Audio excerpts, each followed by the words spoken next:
Anita, how are you? I'm very good. How are you? Good, thank you.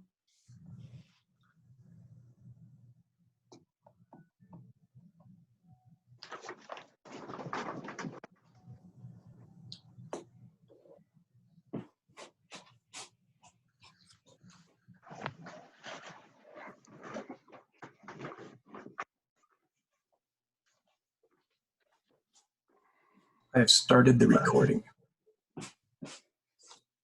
Okay. Are we waiting for anyone, Ike?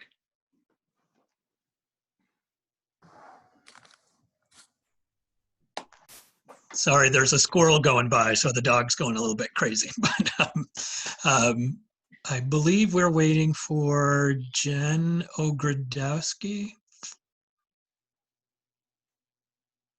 I don't think Jen F. Is she here? Jen F is here, yeah. She's not. You don't see her picture. She doesn't have her camera turned on. Oh, okay. So Jen and Tara and Rick, here's Jeno and Laura Clark.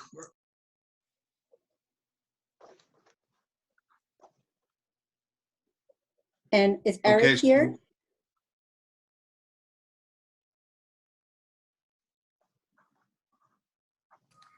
Is Eric coming, Ike? I believe he is. Okay, so Tara's in, correct? I don't All right. see her Yep. name. right Yeah, now. Tara is here. Okay, and what about Don? Don is here. Okay. And did Jen sign on? Yep, both Jen F's Okay, and yep. Jen F and Jen O are here. Okay, I see them popping up now, okay. Here's Laura. I don't know that Eric is going to be here. He did all of his work earlier in the week with the warrants and the checks. Okay, why don't we just begin? All right. Okay, this meeting is called to order. The first order of business is the approval of the March meeting minutes.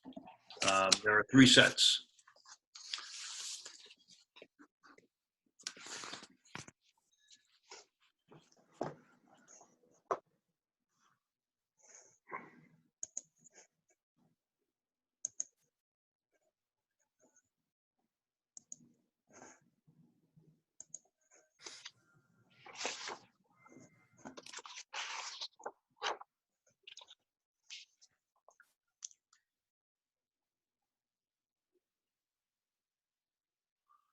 Has everyone had a chance to look at the meeting minutes?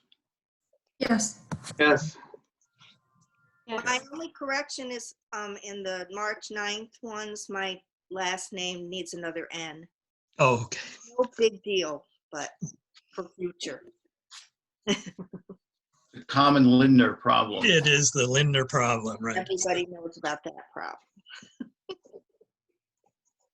I apologize for that, Janet. No problem, Carmen. Everybody does it. Okay. So I move that we vote to accept the March meeting minutes, all 3 sets, the regular meeting, the executive session, and the special meeting. A second. All in favor? Aye. Yes. Aye. Any opposed? It's accepted. So that was Frank who made the motion and Manita who seconded. That's right. Great, thank you. Okay. Next up are the approval of expenditures. There's the March prepaid checks, the April warrants, and the supplemental April warrants. I move that we approve the March prepaid checks 67825 to 67830. The April warrants 67831 to 67892, and the supplemental April warrants 67897, 67898. Does anybody second? I second that motion. All in favor? Aye. Aye. Anybody opposed? Motion passes. Okay, next up is the approval of the financial reports. That includes the prepaid checks and April warrant summary sheets. Now, Ike, you have some budget allocation requests. I do. You might recall that last month we moved some money from books into periodicals and microforms. And when we did that, I underestimated, I didn't actually include the newspaper costs that we're still buying for the remainder of this year. So I'm requesting that we move another $3,000 into that budget line from programs, and the same to an additional request to move $7,500 from programs into electronic resources. And programs and the electronic resources include things like ebooks, downloadable books, since that's mainly the way people are getting access to our resources. That's at like, it says 56% of the budget, but you think it's gonna skyrocket, I guess? I do, simply because we want to put more resources there, since that's the way people can have access to library materials for the time being. We're at this point, we're anticipating, just so that you know, that we probably won't do any in-person programming, at least until the fall. So we'll do programming virtually via Zoom and Facebook and YouTube, etc. But we'll be doing significantly less of it. And we think that even the summer reading program is primarily going to be virtual rather than in person. For that, So that results in a good savings then, right? Correct. Yes. Well, then the question is, does the electronic resources need significantly more than that? It very well could, Steve, depending on how long our closure lasts. Yeah. Well, that seems like a good place to spend money right now if it's not being spent in other ways. Yeah, no, I agree with you wholeheartedly. And I think that, well, it'll probably be good for now, but I'm also open to the notion if you think we should move more into that budget from someplace like programs or from books. So I don't know if Gen F and Gen O have any thoughts about that, or Laura? Yeah, Gen F and I had talked about moving some of the stuff into electronic resources originally, which is why I think we put about 7,500 into there. I had discussions with Ike about taking it from programming because we weren't going to be doing that from home. So I think it's a good step towards adding more content that people can access right now, and I definitely would be open to moving some more into there too if we see the need. And Gen F is the primary purchaser of these materials, I think. So do you think that if we were to move additional money in there for overdrive content, Jen, that we'd spend it, I guess is the question. I think right now we're good. Publishers are shifting when publishing dates happen. So content, we don't want to buy content for content's sake. Okay. Right. So right now we're trying to focus on the books that people would have picked up if the library were open, and then trying to balance out holds that they will place on those. And we also are in a consortium, and the consortium is purchasing a significant amount of materials as well. So I think at this time we're okay with just shifting 7,500. Okay. Okay. And then there's the income report. Is there anything remarkable about that? About the income report? Not yet. I mean, there may be, as as our closure continues. I mean, you will see that we have had some decline in fine revenue, and that's for a couple of reasons. One, because we've been closed for several weeks now. And the other is that because we are automatically renewing things that have been borrowed in order that people are not accruing fines during our closure. So I think as of yesterday, with the anticipation that that we'll be closed at least until the 15th of May, according to the governor's orders, we're anticipating that if that's not extended, that likely the earliest we would be able to get back into the building would be, for the public, would be about the 1st of June. So all of the due dates in the consortium have been changed to June 15th for the time being. So while we're not charging overdue fines, you're going to see some reduction in that income. Okay. Anybody else have any comments about the income report? Okay. Do I have a motion to financial reports, including the reallocation requests? I so move that we accept these. I second that motion. All in favor? Aye. Aye. Any opposed? The motion carries. Next up is the president's report. I don't have anything in particular. I just want to say how awesome I think the staff and Ike have adjusted to this crisis. It's evident that everybody moved very quickly and skillfully to provide as much services as they could to the community under these circumstances. The Facebook statistics in today's package, I think, are reflective of that effort. I'd also like to give a shout out to Tara, who is doing a great job dealing with the nightmarish human resources issues that have arisen. And thanks to Don for meeting the technical challenges arising from this new virtual way of doing business. The last thing I wanted to say was I didn't realize how talented, or at least very interesting, some of the people who work for the library are. I particularly love the poetry readings. I just wanted to thank you all for the efforts that you're making on behalf of the library, and I think you're doing an incredible job adjusting. Well said. Yeah, I second that all the way. Yeah, I me looked really too. through the Facebook report because it was so interesting to see how many people really are tuning into things. It's gratifying. Yeah, really amazing. It's just so impressive what you guys are doing.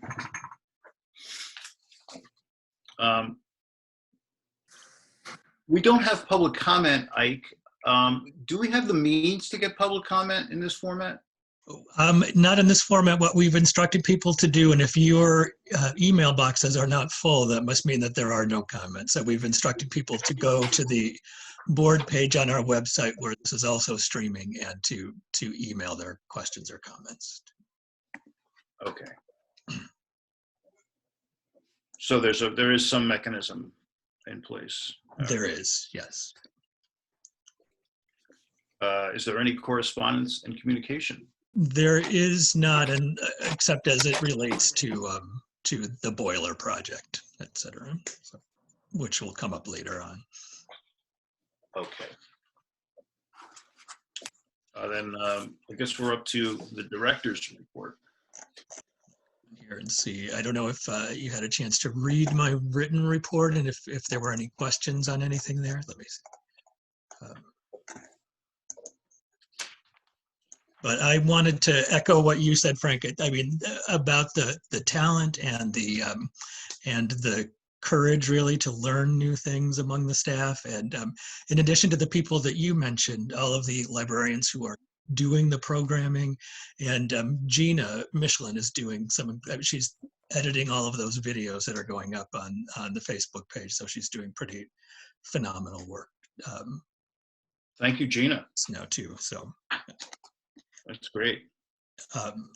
I did want to fill you in. Some of this is down in the old business, but I can fill you in now. The strategic planning, I did have a conversation last week with the Kimberly Bolin Group, our consultants for the project. And so they've offered a couple of things that we might want to do. They are content as, at the moment to be on pause with the rest of us because there's not a great way to do the focus groups, the 12 focus groups that we had planned. We also had planned for them to come back on May 9th to report out to the staff and to the board the result of the community information gathering. And that can't happen because the pause is now extended beyond that date. So we've canceled that trip as well. So there are a couple suggestions. One is we just wait until we have a better sense of what our future holds in terms of when we can reopen to the public and what our service looks like. The second is before we had to cancel all of these meetings, we had designed a survey to send out to both library users and non-users and members of the community about library services. So that's still there. It's still there and available for us to do that. What we thought we might do is do it twice. So go back, look at it, focus it a little bit about our current situation. Maybe remove some of the questions, add additional questions about, when we are able to reopen, how likely are you to come back, or how frequently, or et cetera, given, with this whole new kind of atmosphere that we're living in. So if you have a preference about whether we do a survey now, that is a modification of the one that had been designed before, and then survey later when we actually are able to welcome people back into the building, or if you have a preference to just wait and see until we have a better notion of when that might be. Does anyone have a thought about that? Well, my only thought is people have more time right now maybe to do a survey. On the other hand, if they do one now, will they do one later? Well, and if they do one now, I mean, does it reflect what may or may not happen in the next few months, which could have a bearing on results of a survey? I don't know. It seems like it will be mostly about what's going on now too, Right. which hopefully isn't really relevant to what our plan is about. Hopefully. Right. Hopefully. Hopefully. Yeah, hopefully. So it sounds like maybe a consensus to hold off until we have a better sense of where. I think so. I think so. Yeah, I would prefer that too. That sounds fine. All right, thank you. I do have a question, Ike, though, Yes. about, do we have to submit something to the state by the summer because we did not begin the strategic planning process as we had planned? I don't think so, no. And I think that we can take, because, these are pretty extraordinary times, but we could also, it is required that we have a strategic plan. So we could go back and look at our current plan and see, where we might make additional progress on things and extend the life of that. It was only a 3-year plan, so we could extend that a little or do something smaller in the interim. So we do have some options if we're not able to do the complete full-fledged planning process that we had in mind. It would seem if any of those dates are, I know they're preliminary, but I would then imagine we're not actually going to resume working on a strategic plan until the fall. I think that's probably a fair guess. Yeah.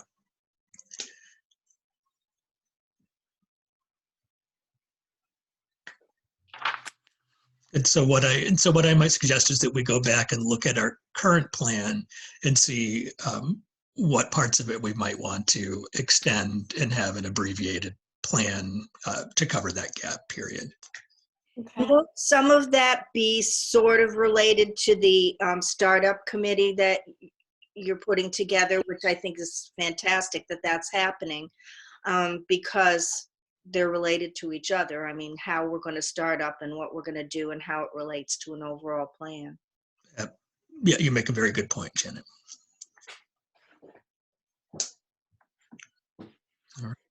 All right, so I guess the other stuff is old business, like most of it, or is there anything else? It is, yep, except for the SAL Startup Committee, just to bring you up to speed a little bit about that. I mean, I think it's pretty straightforward, but what we're hoping to do with SALS and with MVLS, the libraries with whom we share a catalog and resources, is try to have a unified voice and a unified set of policies and procedures and practices for when it does come time to reopen, so that it's not a situation where one of us reopens and nobody else does, and then we get slammed with people at a time when it's very likely that we're going to have to continue some social distancing and what that looks like, and so that we can agree on things like how we handle overdue fines and whose fines we forgive, and all of, so that we do want to have, for all of the library users in this 8 area, a more or less unified voice.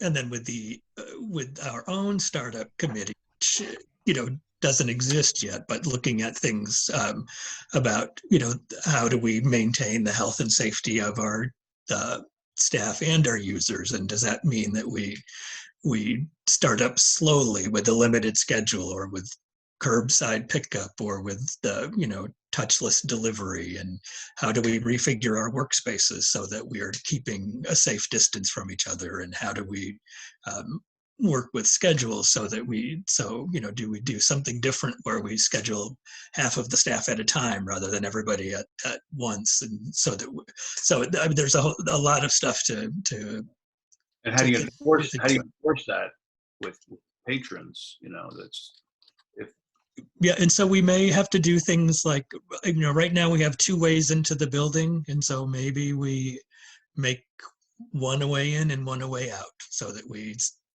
know how many people are in the building. And so maybe we started to do this before we closed, removed some furniture so that they weren't so close together. We removed every other chair in the computer center, and we removed chairs from several of the large tables, and we took away some so that people, just by the way the arrangement of the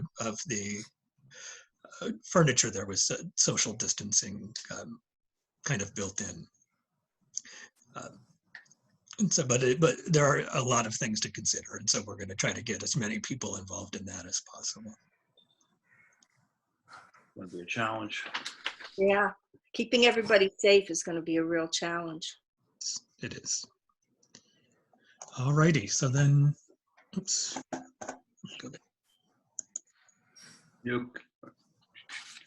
So then, if you're finished, yep. Right, then there's the use statistics. Right, and you saw those. So anything that we do in person, we don't anymore. So that's going to have a big impact on statistics as we go forward. I'm not sure they're meaningful. Pardon me? I'm not sure they're going to be they're going to lose their meaning. Right, exactly. The circulation statistics didn't take as big a hit as we anticipated they might, but that's because we're automatically renewing things. So all of these things that are out of the building are automatically being renewed so that people aren't accruing fines.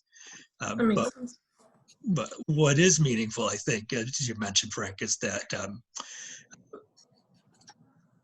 the Facebook engagement statistics. Yeah, that's great. The people are watching, and these statistics came out in the month of March, before we were able to ramp up any kind of live programming that we've been doing now via Zoom. So we've been having craft programs and discussion programs, and so we have been providing service live person program-wise to our community. In fact, just last Thursday, I think, Frank, you and I talked just before I was doing my book discussion group, and there were probably about 12 people there who came to the book discussion group via Zoom. And they were super grateful to see each other's faces, to see human beings, and to talk about a book that we all read together rather than the news. And for one of them, it was the third Saratoga Library Zoom program that she'd been to that very day. So, Oh, that's great. yeah. The children's statistics are great. Yes, yeah. And we talk about talented people when Yeah. you say Frey. So Yeah, well, they really reflect a great job, these stats. Just incredible. Okay, the department reports. Tara.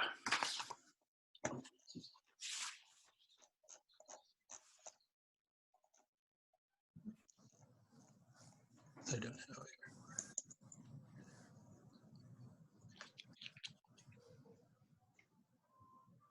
Hello. Tara? Hello. Yeah, my report pretty much just lays everything out. I don't know if you had any questions, but I will just second or third what other people have shared, and that our staff is incredibly resilient and creative and brave, and they're doing amazing things. Well, so are you. You're doing a great job. Right, and attending all those webinars, Tara, that's amazing. Thank you. Yes, it's been a real cranial workout, that's for darn sure. But the work from home has been really, I think it's brought out a lot of creativity and humor, if we can bring humor to this a little bit. So it's really, I'm grateful, as I mentioned in my report, I'm grateful for the opportunity to continue to work and to work with such wonderful people. Okay. Well, thank you. Do we need to take action on the appointment of Jennifer Ogrodowski to? Oh yes, that is correct. Okay. Yes, that's pretty important. So that was a pretty providential thing. So yeah, as my report states, we didn't have it wasn't really in the cards for us to appoint from the civil service list, but we pivoted and we looked internally, and in Jennifer Ogrodowski we found an incredibly talented and eager individual. So it's sort of an unusual thing, but she has lateraled to head of adult services as of March 30th. And so, yeah, so looking to make that official. Oh, okay. Okay. Well, I've seen some of her performances, so I think we should definitely appoint her. So we need a motion. I'll make a motion to appoint Jennifer. I can second that motion. All in favor? Aye. Aye. Aye, even though I don't get a vote, but. Opposed? None. The motion carries. Congratulations, Congrats, Jenno. Yes, congratulations. That's wonderful. Okay. Where are we now? Circulation and technical services. Hi, this is Jen. Yes, I can't vote, but I'm added on to the vote, and I'm gonna, the fifth person or more to say that I'm very grateful to what my staff has been able to do. I was at times, as several of my colleagues could agree with, worried about how we were going to sustain working from home when someone's job that they do on a regular basis is to serve the public, and they have excelled and have been very creative and have worked. Some of them are working on programming with adult services, and it's just been a hard yet wonderful experience, and we'll keep on trucking with that. I do want to point out that the renewals were not automatic. They were very manual. I had 5+ staff people working on manually renewing items for people, and that's why the numbers are bumped up. And we no longer have to do that anymore because we just keep changing the due dates, which are now June 15th. And if you have any questions, I will take them. Otherwise, that's my report. As someone who has books out from the library, thank you for the manual review. That's right. You're welcome. Thank you. Okay, thank you, Jen. There's a youth services report. Ike, is Sarah Durbin here? Well, actually, Laura Clark is here. So Laura, I don't know if you want to say something about youth services in March?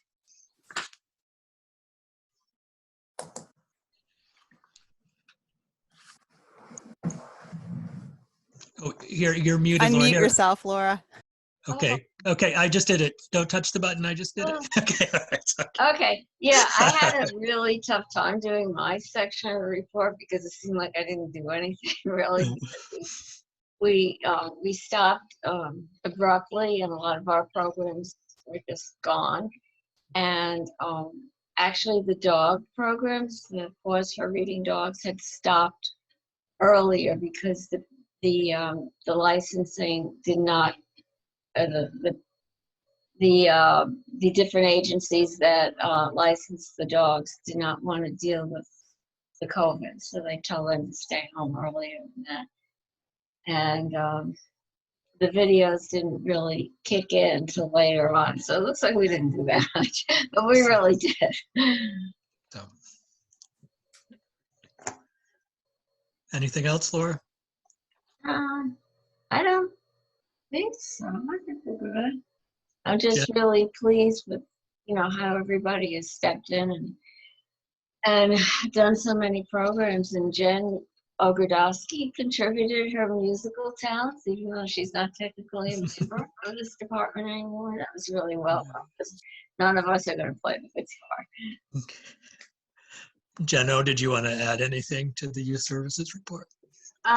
Yeah, I just wanted to say, up until the time that we knew that we were going to be working from home, I really want to give a shout out to the youth services staff too for the amount of cleaning that they did, because we were trying so hard to stay on top of the toys and washing and, so, I mean, it looks like, as Laura said, it doesn't look like there's a lot of programming that happened, but staff were definitely trying to make sure that the kids and the families were safe during the time that we were still there in March.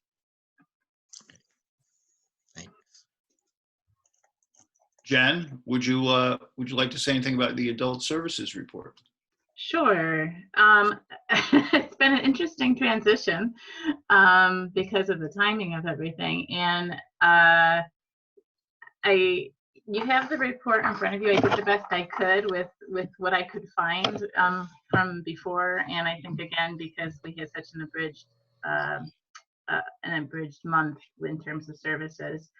But I will say, again, I'm going to second, third, fourth, fifth, whatever, Tara, Jen, and Ike, that I think staff really jumped in, and it was a crash course at the last 2 weeks in March in getting caught up on whole new technologies, and not just one, but several. And I think it took us, probably a good 3 or 4 days before, with our head spinning, before we felt like, okay, now I can actually start doing something with all these new things that we're learning.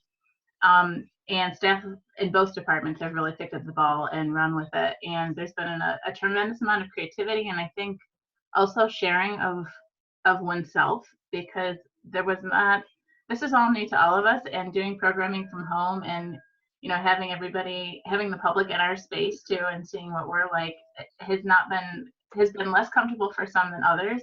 And even for those that it hasn't been very comfortable for, they still have stepped up and saw the need for the public and for us to connect with them.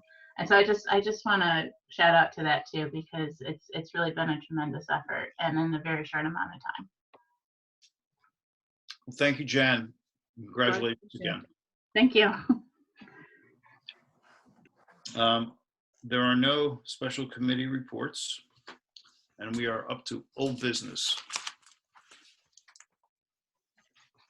Public health emergency response. So, there was quite a bit about this in my report about people's resiliency and their ability to pivot on a dime, and also just to be exceedingly kind with each other. Um, and having said that, you now know that since we last met, twice now the governor has extended the pause. Now it's extended through the 15th of May, which, as I mentioned, we're trying to coordinate with other sales libraries to, if we can, choose a reopening date. And we believe that once the pause is officially over, we will need some time, maybe a week or two, in the buildings on our own before the public is allowed in order to make sure that the space is adequate for our needs, make sure that the collections are checked in and get back to their rightful owners and homes, because we're sharing materials from among libraries in 8 counties, and to make sure that the place is as clean as it can be before we open to the public, and so that we can figure out exactly what our service looks like as we ramp it up. And so what we're anticipating is, at the very earliest, potentially a June 1st reopening date. Well, it's good to hear that you're really already planning for that. Yeah. And then I think I mentioned that, having said that as well, I think we are all in agreement about not doing any in-person programming over the summer or until the fall, which means that summer reading is going to look very different from any other past summer reading program. But I have a lot of faith in the creativity of the staff of our youth services and adult services department to make it meaningful, even though it will be different from what we've had to do in the past. So. I talked about strategic planning, so I don't think there's more to say about that. So the mechanical upgrades project, and so this may be something where we might need to take an action. I don't know if you've all seen the various documents about the situation with the contractor using a material that wasn't specified by the engineers for the boiler project. And so they were supposed to use I guess metal piping, right? Right, either metal or a different kind of plastic, polyethylene, I think, either stainless or polyethylene. And instead they used PVC, which was not specified in the engineer's documents or in the bid packet, but is specified as an acceptable product by the manufacturers of the boilers. And apparently the state as well. Right, and the state is okay with PVC piping in a flue. That's correct. But our architects feel that it's not as good as if they just followed the contract. Right, for any number of reasons. A, because they didn't follow the contract, and B, because it was specified that way, because the engineer has a concern that if the adhesive used at the joints, at the compound that's used where the pipes come together, if it gets heated too high for an extended period of time, it could have a tendency to dry out. It has happened, it's very rare, and if it does, then there's the possibility of carbon monoxide leaks. Right, so from what I've read, it seems that it's very important to have sensors for carbon monoxide, to insist on having them install those. That's correct, and so that was the solution that the architect and the engineer came up with on a conference call we had with them.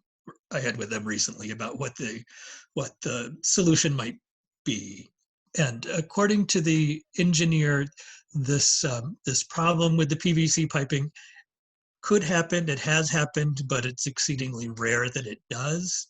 But he is in agreement that he doesn't have any objection if we accept the contractor's offer of a change order with a little bit of a rebate, as long as they hardwire these carbon monoxide sensors into our fire alarm panel at We'll multiple. also have, they would have that, and they would have a cutoff, a temperature cutoff that would shut off the whole Correct, right. That temperature if too high. So there'd be two safety measures they're proposing, as correct, well as giving us a little money back.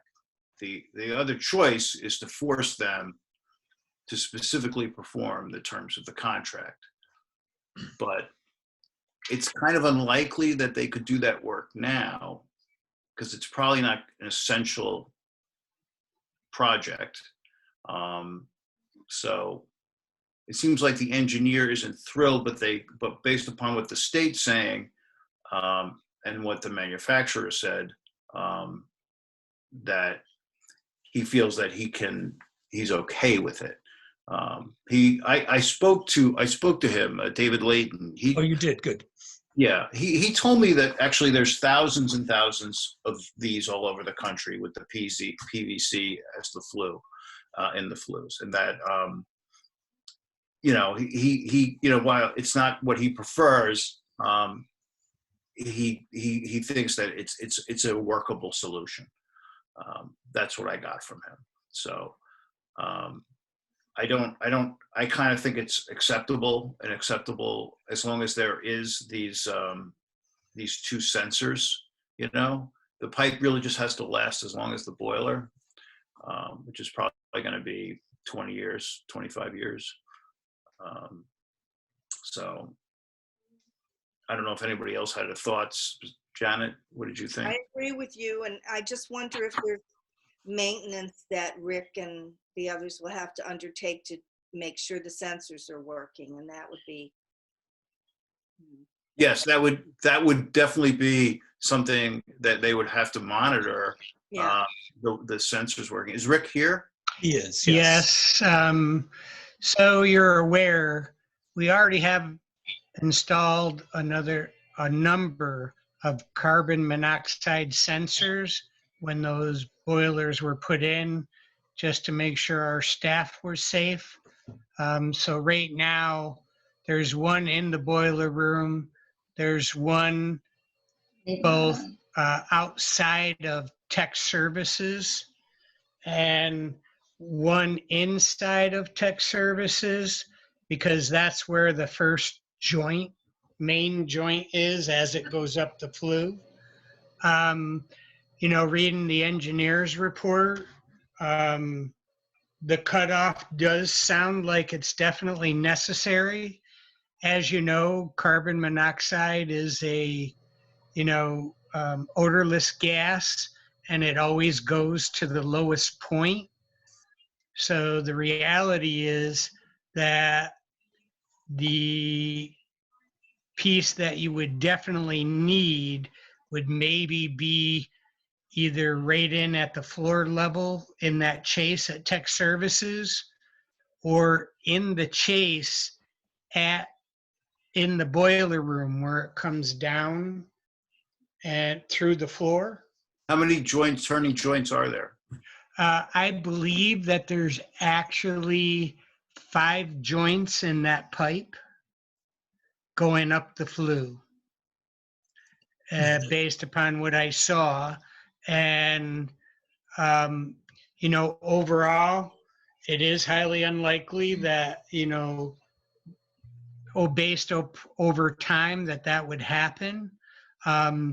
All our carbon monoxide sensors are actually wireless, because in many of those places, we don't have the ability to wire in sensors to our security system.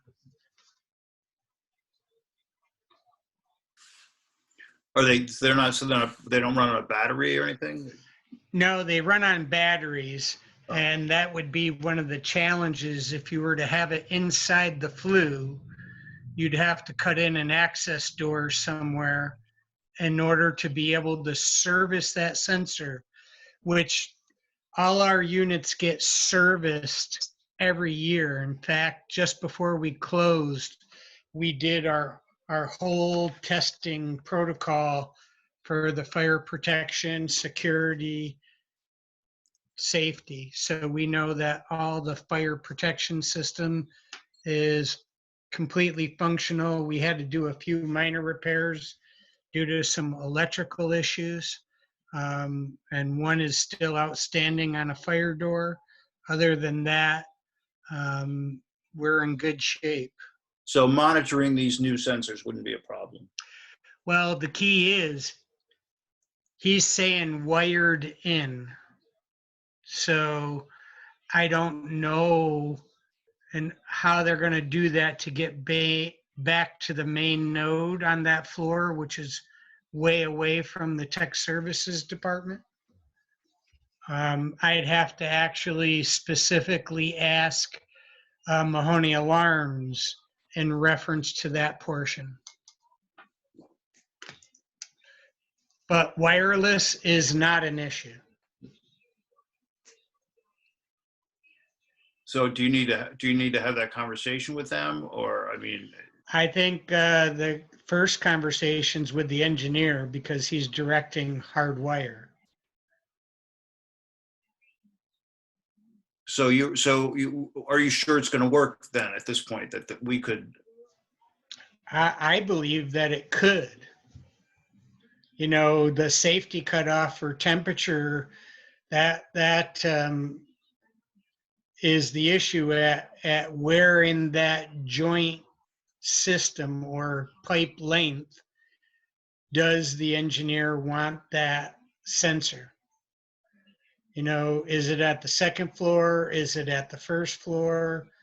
Is it in, you know, where it makes the bend to go up the chase? Because wherever you have a change in direction, that's usually which becomes a hot point. But if it's, in other words, it's doable? Is it either way? Isn't it? I mean, yes, it's doable either way. I mean, if we were to accept this accommodation that they're offering, it's doable. Yes, sir. Okay. So do you need us to act on this, or? Does anybody else have any thoughts about it? Would there be an additional expense to us in terms of adding these monitoring systems?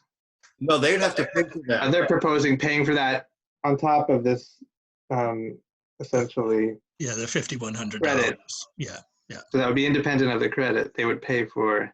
They have to pay for this to put the monitors in. There was some talk about getting maybe a warranty from the company for 5 years, but what the engineer said to me is that if they were going to fail, they probably wouldn't do it in 5 years, and Lord knows if the company will be in business in 5 years. Right. So, okay. I'm inclined to accept this accommodation and give the go-ahead to the engineer. Okay. Okay. Yeah. Mm-hmm. Thank you. So is that a action? Yeah, I move that we accept the proposed accommodation with the refund in the $5,000 range of the as a credit for the cost difference between the PVC and the polypropylene that was contracted for, and that 2 safety features be installed, a cutoff for the boiler, and sensors, carbon dioxide sensors. And I think with those accommodations, we should be fine. So I move that we accept that proposal. Okay, I second that motion. All in favor? Aye. Any opposed? That motion carries.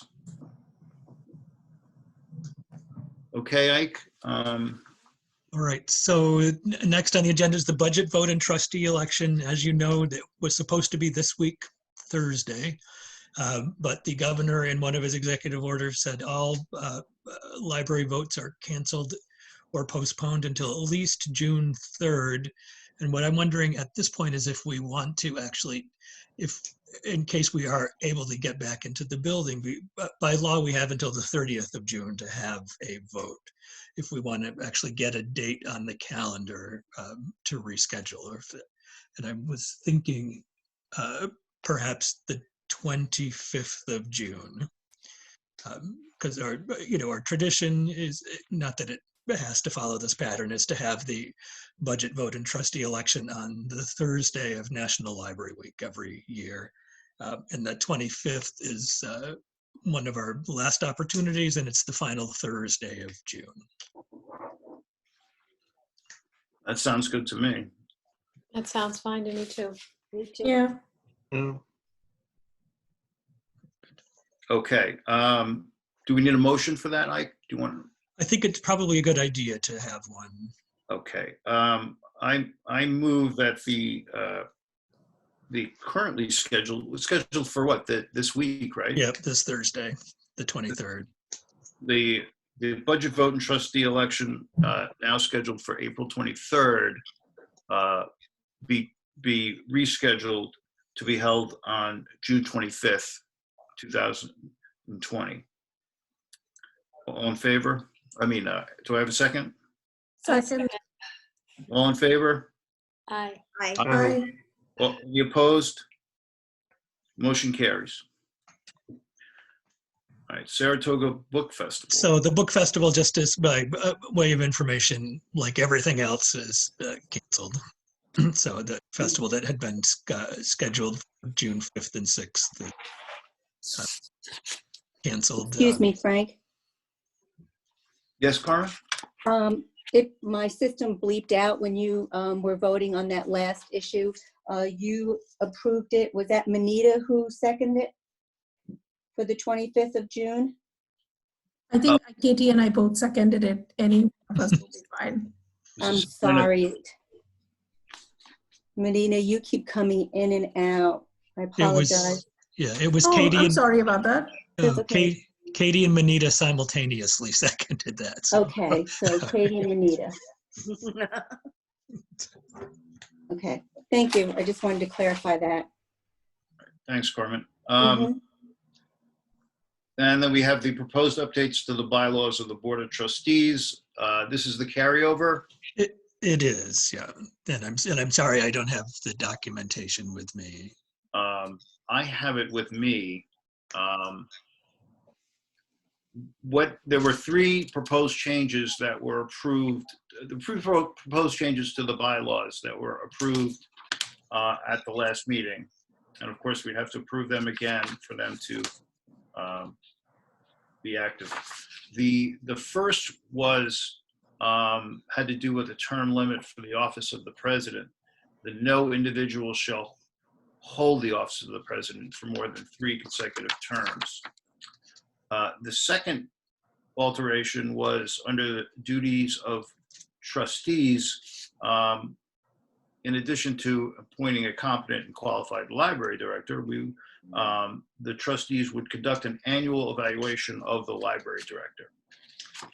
And finally, the third proposed change was under the duties of the library director, that he is responsible for adopting and implementing an annual evaluation process for library staff. Those were the three approved last time. I'd like to make a motion that we approve them again this time so they become effective. I'll second that. All in favor? Aye. Aye. Any Aye. opposed? That motion carries. The bylaws are altered in that fashion. Does anybody have anything else? I have a question, Ike, about the census. Yes.